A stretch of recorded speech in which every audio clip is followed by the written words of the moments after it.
जम्मू में एक ही दिन में 3 गाड़ियां सड़क हादसे की शिकार, बीआरओ पर लापरवाही का इल्जाम। मकामी लोगों ने बीआरओ को ठहराया जिम्मेदार। नवरात्र पर बाढ़ और कुदरती आफत का कहर, भक्तों की तादाद नवरात्र में भी कम। मंदिर इंतजामिया ने बाढ़ को बताया वजह।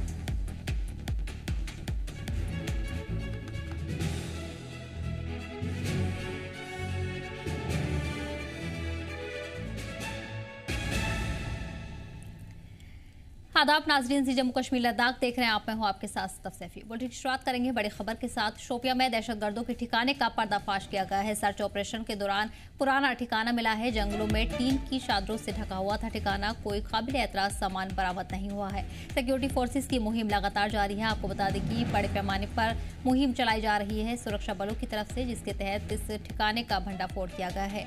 शोपिया के आरवान जंगलों में सिक्योरिटी फोर्सेज ने एक घेराबंदी और तलाशी मुहिम चलाई। इस दौरान एक पुराना ठिकाने का भंडाफोड़ किया गया है।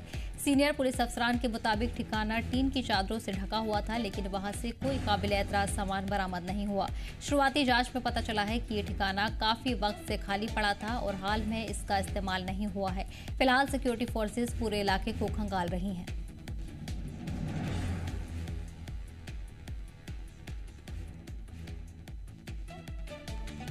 इस बीच बड़ी खबर आपको बता दें, शोपियां में दहशतगर्दों के ठिकाने का पर्दाफाश किया गया है। सर्च ऑपरेशन के दौरान ये पुराना ठिकाना मिला है। जंगलों में टीन की चादरों से ठिकाना ढका हुआ था।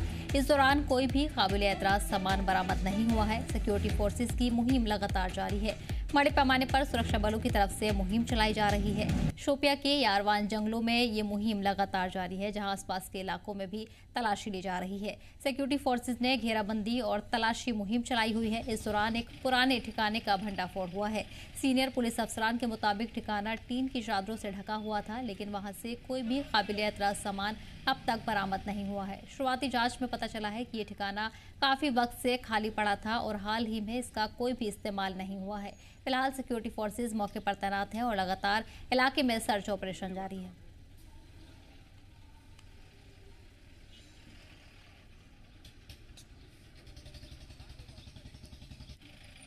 इसी पर जानकारी के साथ हमारे नुमाइंदे जुनैद जुड़ गए हैं। जुनैद, फिलहाल क्या आपको डिटेल्स मिल रही हैं? एक पुराना ठिकाना पाया गया है, लेकिन ये भी बताया जा रहा है कि हाल ही में इसका कोई इस्तेमाल नहीं हुआ। बिल्कुल, देखिए मैं आपको बता दूं कि सवेरे ही जम्मू कश्मीर जिला शोपियान के कलर यारवन जंगलात में जो है मिलिटेंटों के एक हाइड हाउस को जो है पर्दाफाश किया गया। मैं आपको बता दूं कि 2 RR और बटालियन और जम्मू कश्मीर पुलिस का मुश्तरका टीम यारवन जंगलों में जो है छापे लगातार, और उसके बाद जो है एक पुरानी हाइड हाउस वहाँ से जो है बात की जाती है। और ये बताया जा रहा है कि वो जो है लंबे देश से इस्तेमाल नहीं होती, और इसमें जो है ताहम कोई भी इस तरह का जो है मवाद नहीं, लेकिन ये आसानी से तीन से जो है बनी हुई थी। और ऐसा लग रहा था कि ये जो है काफी पुरानी हाइड हाउस है, और ये हम कहेंगे कि पिछले कई सालों से मिलिट्री सरगर्मियों में जो है इस्तेमाल की जाती है। लेकिन जितना भी फाइंड आउट को जो देखा गया था, ऐसा लग रहा था कि ये जो है लंबे अरसे से इसको जो है इस्तेमाल भी नहीं लगा है। लेकिन ताहम इस तरह का ये सर्च ऑपरेशन में इस तरह की हाइड आउट बस्ट करना, ये सिक्योरिटी फोर्सेस के लिए जो है बड़ी कामयाबी सकती है। क्योंकि इससे पहले की अगर बात करें, इससे पहले भी जानपुरा के इलाके में जो बस्ट किया गया। और अगर हम इस एरिया की बात करेंगे तो इसी साल जो है कुछ महीने पहले यहाँ पे जो है इन्हीं जंगलात में जो एनकाउंटर हुआ था, तो वहाँ पे भी ये देखा गया था हाइड आउट में ही जो है 3 मिलिटेंट छुपे थे। तो ये हम कहेंगे कि सिक्योरिटी फोर्सेस के लिए जो है कामयाबी हो सकती है, लेकिन ताहम इसमें कोई भी इस तरह का मवाद जो है तक बरामद नहीं हुआ है। बिल्कुल जुनैद, ऐसे में इस ठिकाने का पर्दाफाश किया गया है। सुरक्षा बलों के मुताबिक के आसपास दहशतगर्दों के छिपे होने की भी उम्मीद जताई जा रही है। देखिए, मेरे को बता दूं कि जाहिर सी बात है कि इस तरह की हाइड आउट जो बात की जाए, तो जाहिर सी बात है कि आसपास के इलाकों में या फिर आसपास के जंगलातों में मिलिटेंट के जो है छुपे होने के खर्चा हो सकते हैं। लेकिन ताहम ऐसा ये भी माना जाता है कि जिस तरह से ये हाइड आउट देखे गए, इसमें कोई भी आर्म्स एम्यूनिशन या इस तरह के मटेरियल जो है पाया नहीं गया। लेकिन ये देखा गया कि इस गैस को जो है काफी लंबे अरसे से इस्तेमाल में नहीं लाया गया था। तो ये भी हो सकता है कि ये जो है काफी ज्यादा पुरानी हाइड आउट हो सकती है और इसकी का आज जो है पर्दाफाश हुआ है। बिल्कुल। मेरे साथ ये भी जानना चाहेंगे कितने लंबे वक्त तक ये सर्च ऑपरेशन जारी रहेगा, क्योंकि बड़े पैमाने पर मुहिम शुरू की गई है सुरक्षा बलों की तरफ से, आसपास के इलाकों में भी इसके तहत मुहिम चलाई गई है। देखिए, वेस्ट बात इस सवेरे की जॉइंट जो सीआरपीएफ आर्मी की तरफ से जो ऑर्डिनेंस लगाया गया ये चल रहा है इलाकों में, तो जाहिर सी बात है कि इस हाइड आउट मिलने के बाद खर्चात जाहिर बढ़ेंगे और जंगलातों में और जो है कार्डनेट सर्विस लगाने की जो है आशंका होगी कि क्या इस जंगलात में जो है और हाइड आउट पड़ सकते हैं या फिर मिलिटेंटों की जो है छुपे होने की जो है आशंका जताई जाए। जाहिर सी बात है कि इस हाइड आउट मिलने के बाद जो है कहीं ना कहीं जो सुराग पाया जाता है कि यहाँ पे जो है आतंकी हो सकते हैं, छुपे हो सकते हैं या फिर ये जंगलात जो है आतंकी इस्तेमाल करते हैं, तो जाहिर सी बात है कि कार्डनेट सर्च ऑपरेशन में जो है मजीद जो बढ़ोतरी होगी। तो जाहिर सी बात है कि फिलहाल या फिर अगर हम इससे पहले की बात करेंगे तो लगातार जो है शोपियान पुलिस आर्मी इन जंगलातों में कार्डनेट सर्च ऑपरेशन जो है लगाती आ रही है कहीं पिछले कई दिनों से लगातार, लेकिन आज भी इसी तरह से कार्डनेट सर्च ऑपरेशन लगाया गया। तो इसमें यही पाया गया कि हाइड आउट पड़ता है और अंदाजा लगाया जा सकता है कि मजीद जो है कार्डनेट सर्च ऑपरेशन मजीद आने वाले दिनों में या फिर आज जो है मजीद बढ़ सकती है और आतंकी की तलाश जो है लगातार जारी होगी। बिल्कुल। इस बीच आपको बता दें कि इलाके में बड़े पैमाने पर तलाशी मुहिम जारी है, इस दौरान बड़ी तादाद में सुरक्षा बलों को भी तैनात किया गया है। तमाम जानकारी के लिए बहुत बहुत शुक्रिया, बढ़ेंगे आगे। और वहीं जम्मू कश्मीर के एलजी मनोज सिन्हा की अहम मीटिंग हुई है। जम्मू कश्मीर में सिक्योरिटी की सूरत हाल का जायजा लिया गया है। सरहद पर पाकिस्तान की तरफ से की जाने वाली सरगर्मी पर भी चर्चा की गई है। आने वाली सर्दियों की तैयारियों का भी जायजा लिया गया है। फौजी अफसरान, चीफ सेक्रेटरी, खुफिया एजेंसियों के सरबराह भी मीटिंग में शामिल हुए हैं। एलजी मनोज सिन्हा की सदारत में ये अहम मीटिंग मुनाकिद की गई है। मीटिंग में जम्मू कश्मीर, खासतौर पर सरहदी इलाकों में सिक्योरिटी की सूरत हाल पर चर्चा हुई है। खासतौर पर पाकिस्तान की तरफ से सरहदी इलाकों में होने वाली सरगर्मी पर गहरी नजर रखी जा रही है। इस दौरान आने वाली सर्दी के मौसम को लेकर भी तैयारियों का जायजा लिया गया है। इस मीटिंग में फौज के उत्तरी कमांडर लेफ्टिनेंट जनरल प्रतीक शर्मा, जम्मू कश्मीर के डीजीपी नलिनी प्रभात, चीफ सेक्रेटरी अटल डुल्लू, सीआरपीएफ और खुफिया एजेंसियों के सरबराह ने शिरकत की है। मीटिंग के दौरान एलजी मनोज सिन्हा ने अफसरान को हिदायत दी है कि दहशतगर्दाना सरगर्मियों पर कड़ी नजर रखी जाए और दहशतगर्दों के मंसूबों को नाकाम बनाया जाए।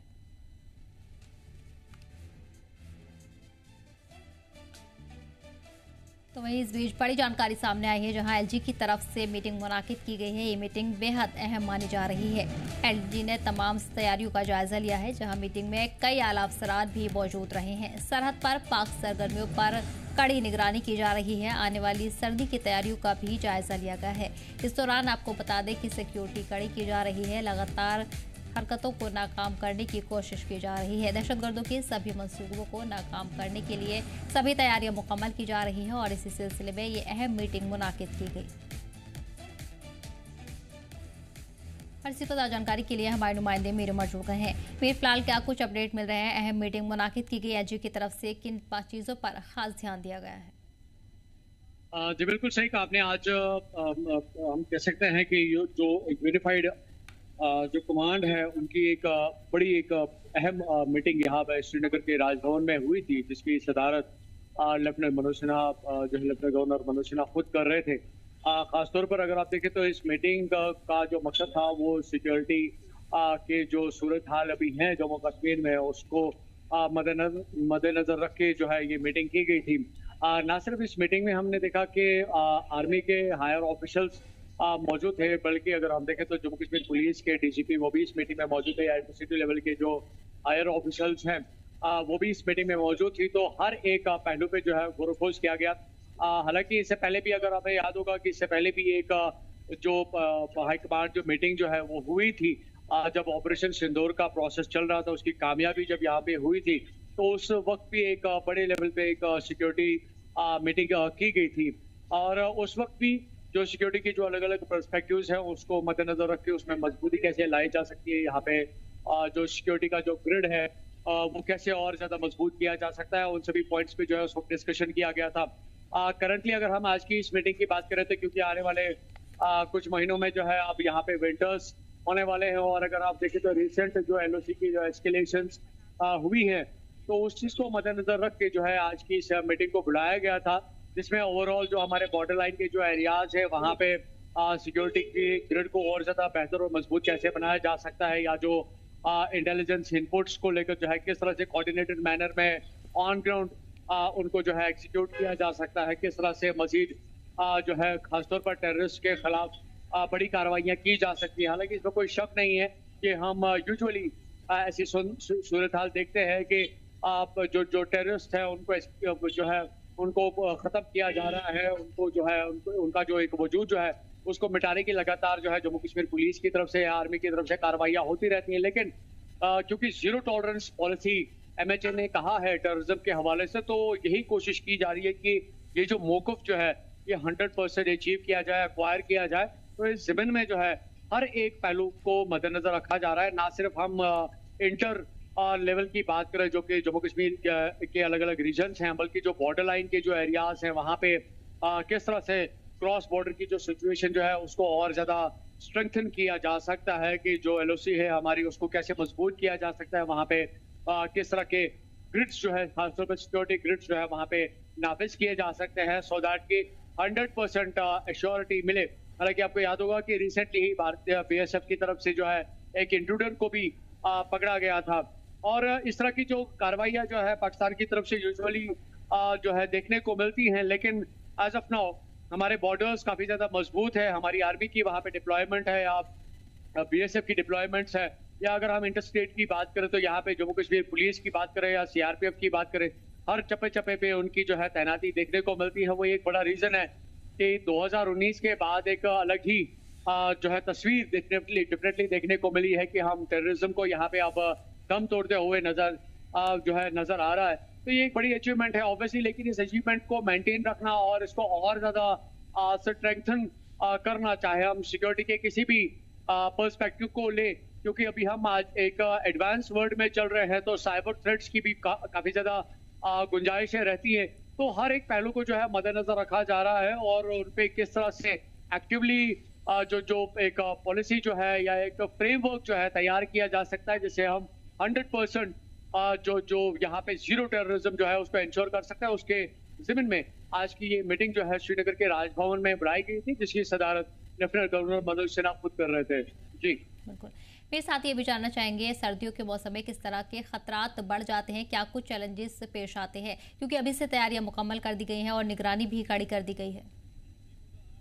वेल देखिए, इसमें दो बड़े रीजन जो है अक्सर देखने को मिलते हैं, क्योंकि जब सर्दियां पड़ती है तो बॉर्डर लाइन के जो एरियाज है वहाँ पे अच्छी खासी बर्फ वहाँ पे होती है और ऑन रेगुलर बेसिस जो है रेनफॉल भी होता है। हालांकि हम प्लेन एरियाज में देखते हैं तो हमें माइल्ड या जो है लो इंटेंसिटी वाली रेनफॉल देखने को मिलती है। जब हम लेकिन पहाड़ों की बात करते हैं तो वहाँ पे हाई इंटेंसिटी वाली जो रेनफॉल या स्नोफॉल होती है, तो उस वक्त जो है कहीं ना कहीं पे उन लोगों को जो यहाँ पे क्रॉस करने की कोशिश करते हैं उनको एक मौका मिल जाता है। लेकिन जिस तरह से चौकसी आर्मी की तरफ से इन बॉर्डर लाइन एरियाज में बनाई गई है, या इस तरह से जो सिक्योरिटी ग्रिड जो है इन बॉर्डर एरियाज में किया गया है, जिससे हमें इस तरह की कोई भी बड़ी खबर जो है कभी देखने को नहीं मिली है। हालांकि अगर किसी ने भी इस तरह की कोई कोशिश भी की है तो उस कोशिश को पहले ही नाकाम किया जाता है, ताकि उसका कोई भी जो एक मंशा जो है वो यहाँ पे कामयाब ना हो। तो ये बड़ी दो एक जो कठिनाइयां हैं या चैलेंजेस जो है विंटर्स में हमें देखने को मिलती हैं कि जो विजिबिलिटी है वो काफी कम रहती है ड्यू टू स्नोफॉल या अगर हम रेनफॉल की बात करें। लेकिन हम इस पर्सपेक्टिव को किसी भी तरीके से नजरअंदाज नहीं कर सकते हैं कि इन सभी चीजों से हमारी आर्मी काफी फैमिलियर हो चुकी है और इन सभी चीजों को लेकर जो है प्रीएम्प्टिवली या प्रियर लेवल पे जो है ऑलरेडी इसको लेकर जो है कई सारे प्लान्स जो है आर्मी की तरफ से कंडक्ट किए गए हैं। वही एक बड़ा रीजन है कि जिस तरह से मैं कह रहा था, कभी ऐसी कोई बड़ी खबर जो है क्रॉस बॉर्डर की हमें देखने को नहीं मिली है। लेकिन हाँ, ये जरूर है कि एज पर द टाइम जो डेवलपमेंट्स हैं उनको एग्जीक्यूट करना, उनको नाफिज करना, उनको इंस्टॉल करना या उनको इम्प्लीमेंट करना, ये वक्त की जरूरत होती है। तो एडवांस वर्ल्ड में और मॉडर्न टेक्नोलॉजीज का जहाँ पे वॉरफेयर का एक सिस्टम हमें अक्रॉस वर्ल्ड देखने को मिलता है, वहीं पे ये भी पॉसिबिलिटी जताई जा सकती है कि जो टेररिस्ट है वो इस तरह की कोई भी जो है कोशिश कर सकते हैं। तो उन सभी कोशिशों को नाकाम करने के लिए इस तरह की जो हिकमत अमली जो है डेफिनेटली सिक्योरिटी अपनी एंड पे डेफिनेटली करती रहती है। और इसका अगर आप देखें तो सिक्योरिटी का जो जिम्मा है वो एलजी मनोज सिन्हा के ऊपर है। तो वो हमेशा यही कोशिश करते हैं कि आर्मी के साथ एक कोऑर्डिनेटेड मैनर में या जम्मू कश्मीर पुलिस के साथ या सीआरपीएफ के साथ जो हायर ऑफिशियल्स हैं उनके साथ इन सभी चीजों को लेकर जो है लगातार मीटिंग्स की जाए, ताकि एक तो ऑन ग्राउंड जो करंट सिचुएशन रहती है उससे भी वो आगाह रह जाते हैं, और साथ साथ हमारी जो सिक्योरिटी एजेंसीज या सिक्योरिटी फोर्सेज जो है इसको लेकर जो हिकमत अमली अपना रही है उसमें भी और ज्यादा मजीद बेहतरी कैसे लाई जा सकती है, उन सभी पॉइंट्स को भी जो है इन मीटिंग्स में खासतौर पर उठाया जाता है। जी ठीक है, मेयर बने रहिए हमारे साथ। फिलहाल बढ़ेंगे अगली खबर की ओर। और वही बड़ी खबर आपको बता दें, मीरवाइज उमर फारूक फिर नजरबंद किए गए हैं। घर से बाहर निकलते वक्त पुलिस ने रोका, घर के बाहर सिक्योरिटी फोर्सेस तैनात कर दी गई हैं। लगातार तीसरे जुमे की नमाज में मीरवाइज उमर को रोका गया है, उन्हें फिर से नजरबंद कर दिया गया। आज जब उन्होंने अपने घर से बाहर निकलने की कोशिश की तो मौके से पहले ही तैनात सिक्योरिटी एहलकार ने उन्हें बाहर निकलने से रोक दिया। उन्हें बताया गया कि उन्हें श्रीनगर की तारीखी जामिया मस्जिद में जुम्मे की नमाज अदा करने की इजाज़त नहीं दी जाएगी। तो इस बीच बड़ी खबर आपको बता दें, जहां एक बार फिर मीरवाइज उमर को नमाज अदा करने से रोका गया है। लगातार इस तरह के वाकयात सामने आ रहे हैं, जहां एक बार फिर मीरवाइज उमर फारूक नजरबंद किए गए हैं। घर से बाहर निकलते वक्त पुलिस ने उन्हें रोक दिया। घर से बाहर सिक्योरिटी फोर्सेज की भी तैनाती की गई है, बड़े पैमाने पर सिक्योरिटी फोर्सेज तैनात की गई है। आपको बता दें कि लगातार तीसरे जुम्मे की नमाज से मीरवाइज उमर फारूक को रोका गया है। कर दिए गए हैं और पुलिस की भारी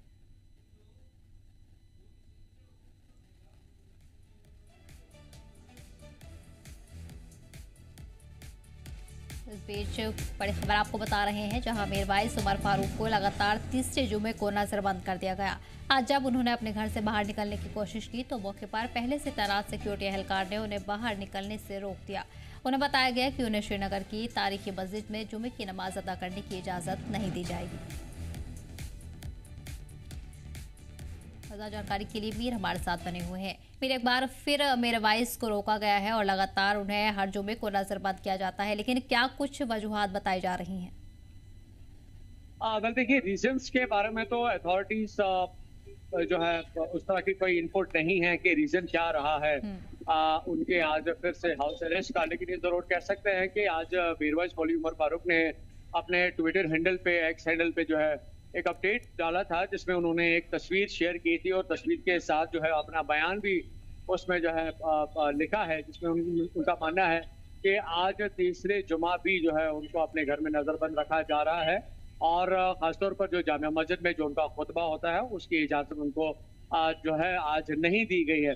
अगर उनका मानना है कि ये कहीं ना कहीं पे जो एक इंसानी हुकूक होते हैं उसकी पामाली है और अथॉरिटीज अपनी मनमर्जी के मुताबिक जो है उनको अपने जो है घर में नजरबंद कर रही हैं। हालांकि उनका मानना है कि खाली जो रिलीजियस जो ड्यूटीज हैं, क्योंकि जुमा के रोज अक्सर मीरवाइज मौलवी उमर फारूक जामिया मस्जिद जाते हैं जहाँ पे वो लोगों को खिताब करते हैं, चाहे वो दीनी मामलात को लेकर हो या सोशल इश्यूज को लेकर हो।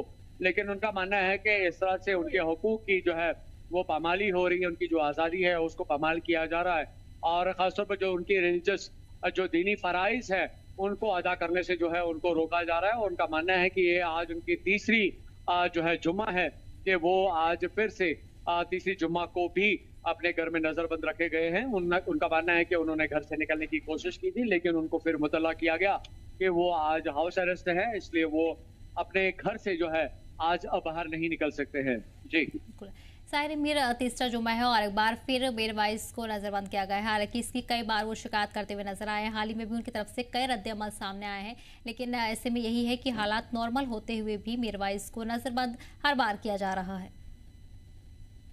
वेल देखिए, अगर आप सिक्योरिटी पर्सपेक्टिव से देखें तो एक अलग सिचुएशन है, लेकिन अगर आप ऑन ग्राउंड ओवरऑल लेवल पे अगर आप सूरत हाल जम्मू कश्मीर के देखें तो ऑब्वियसली इसमें कोई शक नहीं है कि यहाँ पे पीसफुल एटमॉस्फेयर है, यहाँ पे एक खुशगवार माहौल जो है अमन अमान की जो सलामती है और डेफिनेटली देखने को मिल रही है। सिक्योरिटी के जो ग्रिड्स जो है काफ़ी ज़्यादा मजबूत है, यहाँ पे डिप्लॉयमेंट्स हर जगह पे हैं, पब्लिक बिल्कुल फ्रीली अपनी रोज़मर्रा के जो कामकाज है उसमें मूव कर रहे हैं। या तो तजारत की अगर आप बात करें तो बिल्कुल अच्छे से हो रहा है। अब जो एक एहतजाजों की बात करें या हड़तालों की बात करें, कैलेंडर्स की बात करें, स्टूडेंट बिल्डिंग्स की बात करें, वो अब कहानियां बन चुके हैं। इस तरह की कहीं पे कोई सूरत हाल जो है खास तौर पर 2019 के बाद जो है डेफिनेटली नहीं देखने को मिल रही है। इनफैक्ट अगर आप देखें तो इसमें गवर्नमेंट की भी कई बार जो है इस बारे में कंफर्मेशन आई हैं कि जम्मू कश्मीर में एक पीसफुल एटमॉस्फेयर है, इसमें कोई दो राय नहीं है। जो पुराने वक्त की जो डिस्टर्बेंसेस रही हैं उसके जो असरात जो है खासतौर पर वो आज के वक्त में भी देखने को मिल रही है, जहाँ पे हम डेवलपमेंटल इश्यूज को देखते हैं, यहाँ के रोजगार के मामला को देख रहे हैं, वो सारी चीजें हैं जहाँ पे इकोनॉमिकल डेवलपमेंट की अभी बहुत ज्यादा जरूरत है। तो हम जरूर कह सकते हैं कि जम्मू कश्मीर में अभी काफी खुशगवार माहौल है, अमन अमान बिल्कुल बना हुआ है। लेकिन वहीं पे मीरवाइज का ये कहना कि उनको तीसरे रोज भी अब जो है अपने तीसरे जुमा भी अपने घर में नजरबंद रखा गया है, हालांकि उसकी जो जवाजियत जो है वो मांग रहे हैं अपने बयान में कि अथॉरिटीज किन कानून के तहत जो है उनको अपने घर में नजरबंद कर रही है, उसका जवाब जो है मीरवाइज के पास नहीं है। ऑब्वियसली इसके बारे में जो है हम भी प्रॉपरली नहीं कह सकते हैं, क्योंकि हमारे पास भी इसकी कोई ऑफिशियल कंफर्मेशन नहीं है कि रीजन ऑफ हाउस अरेस्ट जो है मीरवाइज का वो क्या रहा है। बट हाँ, ये जरूर है कि यूजुअली प्रीवियस टाइम्स में अगर आप देखें तो इस तरह के जब सूरत हाल होते थे तो यहाँ पे लॉ एंड ऑर्डर को मेंटेन रखने के लिए या जो एक सूरत हाल जो है उसको बराबर बरकरार रखने के लिए इस तरह के जो इकदाम जो है अथॉरिटीज की तरफ से उठाए जाते थे। मे भी हो सकता है, क्योंकि इसके बारे में कोई ऑफिशियल कंफर्मेशन नहीं है, अब ये अंदाजा ही कह सकते हैं कि शायद उन्हीं सिचुएशंस को, उसी सूरत हाल को मद्देनजर रख के, पेश नजर रख के जो है एडमिनिस्ट्रेटिव लेवल पे इस तरह के इकदाम उठाए जाते हैं कि लॉ एंड ऑर्डर को मेंटेन रखने के लिए या पीसफुल एटमॉस्फेयर को बरकरार रखने के लिए या जो पब्लिक में जो लॉ एंड ऑर्डर की जो सूरत हाल है उसको बेहतर और बरकरार रखने के लिए इस तरह के इकदाम उठाए जाते हैं। ये तो लेटर ऑन जो है अथॉरिटी से पता चल सकता है, लेकिन एज ऑफ नाउ ये जरूर है कि मीरवाइज ने अपनी तरफ से ये ग्रीवेंस तो जाहिर सी बात है कि उन्होंने शेयर की है कि उनको विदाउट एनी रीजन जो है उनको हाउस अरेस्ट रखा जा रहा है, और खासतौर पर जो दीनी मामलात में उनकी जो प्रेजेंस है खासतौर पर उस पर रोक लगाई जा रही है जो काबिल कबूल नहीं है। तो उनका एक कह सकते हैं कि ना सिर्फ उन्होंने अपनी बात रखी है, बल्कि शायद कहीं ना कहीं पे जो उनकी जो ग्रीवेंस जो है उन्होंने आज अपने इस बयान में जो है जाहिर करने की कोशिश की है। जी बिल्कुल, तो जाहिर है मीरवाइज उमर फारूक ने इस मसले पर नाराजगी जाहिर की है और उनके घर के बाहर सिक्योरिटी फोर्सेस भी इस वक्त तैनात की गई हैं। मीर उमर, तमाम जानकारी के लिए बहुत बहुत शुक्रिया। बढ़ेंगे आगे। Union ministers of state doctor Jitendra Singh ने आज श्रीनगर के पोलो व्यू इलाके का दौरा किया, जहां उन्होंने मकामी कारोबारी कम्युनिटी के साथ खास बातचीत की है। इस मौके पर डॉक्टर जितेंद्र सिंह ने दुकानदारों, कारोबारियों की परेशानियों को सुना और उन्हें भरोसा दिलाया है कि सरकार एक बिजनेस फ्रेंडली एनवायरनमेंट तैयार करने के लिए पुरज़्म है। उन्होंने ये भी साफ तौर पर कहा कि जीएसटी में दी गई खास राहत छोटे तौर पर छोटे मीडियम बिजनेस के लिए फायदेमंद साबित होगी, जिससे उनके बिजनेस में आसानी होगी और वो तेजी से तरक्की कर सकेंगे। बिजनेस लीडर्स ने इस पहल के लिए सरकार का शुक्रिया अदा किया है।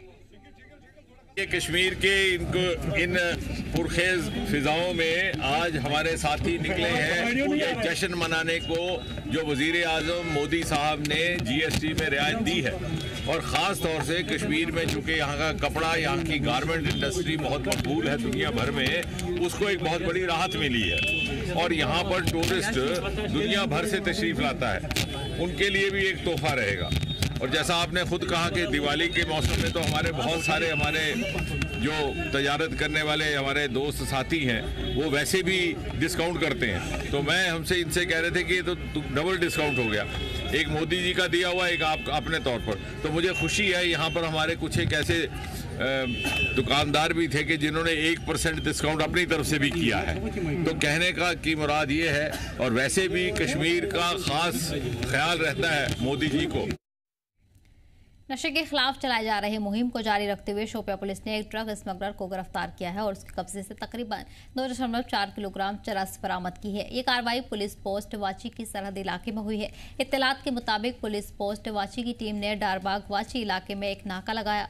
इस दौरान मुश्तबह हालत में घूम रहे शख्स को रोका, जिसके बाद शख्स की तलाशी ली गई और उसके पास से भारी तादाद में चरस बरामद की गई। गिरफ्तार शख्स की पहचान इम्तियाज अहमद डार के तौर पर की गई है। वहीं पुलिस स्टेशन जैनबपुरा में एनडीपीएस एक्ट की मुतल्लिक धाराओं के तहत मामला दर्ज किया गया है।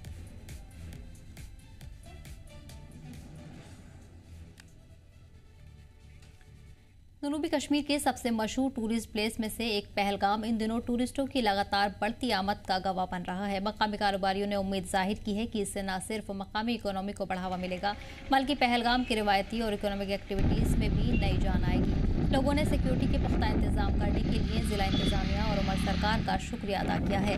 साथ ही उन्होंने अपील की है कि सैनिटेशन सिस्टम पर जोर दिया जाए। हम कल जो डेलीगेशन पहलगाम से गई थी, यहाँ से कम हम 40 बंदे थे, तो हम डीसी साहब से मिले। डीसी साहब ने भी एक मतलब हमें वादा किया है कि मैं जल्द से जल्द आपका जो मसला है हल करने की कोशिश करूँगा। तो जहाँ तक हमारा सवाल है, 5-7 महीने हमें भी हो गए घर में बैठे बैठे, जो हमारा कमाने का ज़रिया है वो भी ठप पड़ा है, क्योंकि यहाँ कोई अनजान नहीं है। 22 तारीख के बाद में यहाँ के लोगों ने 10 रुपये तक नहीं कमाए हैं, क्योंकि यहाँ कोई बाग नहीं है, कोई खेती बाड़ी ऐसा नहीं जिसमें हमारा ज़रिया बन सके। कल हम मिले थे डिस्ट्रिक्ट डेवलपमेंट कमिश्नर अनंतनाग, जिसमें पहलगाम के सारे stakeholders, representative, civil society groups के हेड्स जो थे वो हम सब एक साथ वहाँ पे गए। और ज़रूरी भी था, क्योंकि कुछ दिन पहले हमने एक मीटिंग की थी, उसमें हमने ये फैसला किया था कि हमें अब बहुत वक्त हुआ है, 6 महीने हुए हैं, पूरा सफ़र हम हो रहे हैं, पूरा रीजन सफ़र हो रहा है। तो पहले जब 22 अप्रैल के बाद हम ज़मीन पे उतरे थे तो कुछ ना कुछ हमने चीज़ें बेहतर करने की कोशिश की थी। और उसके बाद फिर यात्रा आई, और यात्रा में भी हमने बड़ी मेहनत की, मशक्क़त की, और उसमें हमने काफ़ी कोशिश की कि यात्रा पीसफुल करे, लेकिन अल्लाह ने उसमें मदद किया तो वो हुआ। लेकिन उसके बाद हमें उम्मीद थी कि शायद सरकार की तरफ से, एडमिनिस्ट्रेशन की तरफ, इंतजामिया की तरफ से हमारे लिए ईज़ होगा। फिलहाल इस बुलेटिन में इतना ही। आप देखते रहिए जम्मू कश्मीर लता।